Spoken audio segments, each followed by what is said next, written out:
Good morning, my name is Haley Mayer and I'm going to be presenting on Experiment 4 from Chemistry 120, What's in the Water. I'd like to start by thanking my audience for being here today, and we'll go ahead and get started. This presentation will include a brief introduction of the procedures used in this experiment and why it's important, a little bit of information about how we actually did the experiment, a summary of the results, and then some discussion about what it means, what the effects are, things like that. So this experiment involves a study on the contaminants that are found in surface waters, and this is important because communities need to know how they can treat their waters to make it safe and healthy for all people. And this experiment used infrared and nuclear magnetic resonance spectroscopy. So these are both methods of measuring the electromagnetic radiation, but the difference is there's different frequencies involved with each method. So the first one is infrared. On the graph, there is this range of absorption levels on the bottom, and each one denotes a different functional group that's present in the sample. So this study involved 6 possible functional groups, and on the graph you can see when there is a peak in each of these regions, that shows that that functional group is present. So this graph has functional groups in the CH and CO regions. And these regions just show that a photon was absorbed in this area, and then it shows, once again, what functional groups are present. So then the NMR data, it also has peaks on the graph, but these peaks show how many types of hydrogen are present, and then the relative number of each one. So on this graph you can see there's 2 peaks. It looks like it's about a 2-to-1 ratio, and then once again that shows that a photon was absorbed in that region. So this image from our lab manual is the 15 possible contaminants that could be found in the surface water in this study, and we used them to get the infrared and nuclear magnetic resonance spectra data for each of them. So looking at these images, for example, methanol up on the top, then we used it to find which functional groups are present. So we can see OH and CH were here because you can see it in the structure.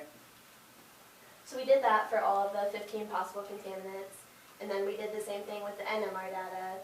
So for methanol we have 2 peaks with a 3-to-1 area because we have 2 different kinds of hydrogens and 3 of the first kind and 1 of the second kind. So that's how we collected data on the possible contaminants. Then when we went to the actual experiment, each student was provided with 2 samples. We were actually given the graphs, and then the 3rd sample we determined experimentally. So this is the infrared spectrometer and the NMR spectrometer, and that was what was used in the lab to collect our data. So after getting the graph for each sample, we were able to compare the data from the experiment to what we found in the pre-lab with the 15 possible contaminants. So this is sample 22, it was my first sample. And we can see peaks in the CH and CO regions, so we know that those functional groups are present, and then by comparison we can tell that this sample is either acetone, ethyl formate, or methyl acetate based on the data that we collected at the beginning of the lab. And then it's the same with the NMR spectra. Here we can see 3 peaks. The numbers are kind of hard to read, but it's 3 to 2 to 1. So comparing that ratio to what we had found previously, we can tell that this compound is either ethanol or ethyl formate. So I did that for samples 22, 22.1, and 22.2. We have the IR and NMR data for each one. And then as far as actually identifying what the unknown compound is, we compiled the NMR data. So for ethyl formate, sample 22 ended up being ethyl formate. So based on the NMR data, we can see that it was either ethanol or ethyl formate, and then looking at the IR data, we can see that there was 4 possibilities. But comparing both lists together, ethyl formate was the only one that fit both categories. So that is how we identified it. And then this is just a summary of my results. So sample 22 was ethyl formate, 22.1 was paraxylene, and sample 22.2 ended up being 1,2-dichloroethane. And then just looking at the results of this study, what they mean, each of these compounds have effects on human health and effects on the environment. So looking at ethyl formate from the Toxicology Data Network and from the CDC, some possible side effects of consuming this water would be a headache, drowsiness, cough, It can be a nervous system depressant, it can present abdominal pain, and in very severe cases it can cause unconsciousness or even death. So obviously we don't want this in our drinking water, because anyone who consumed a glass of water that had a large concentration of ethyl formate in it would need immediate medical attention.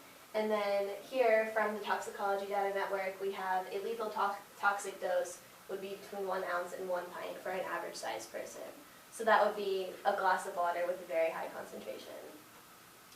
And then looking at the environmental effects from the pan-pesticide database, there's actually not much existing data on how this would affect it and like what the standards should be as far as what amount is safe and what isn't. But it would obviously affect the overall pollution level, as animals would experience the same side effects.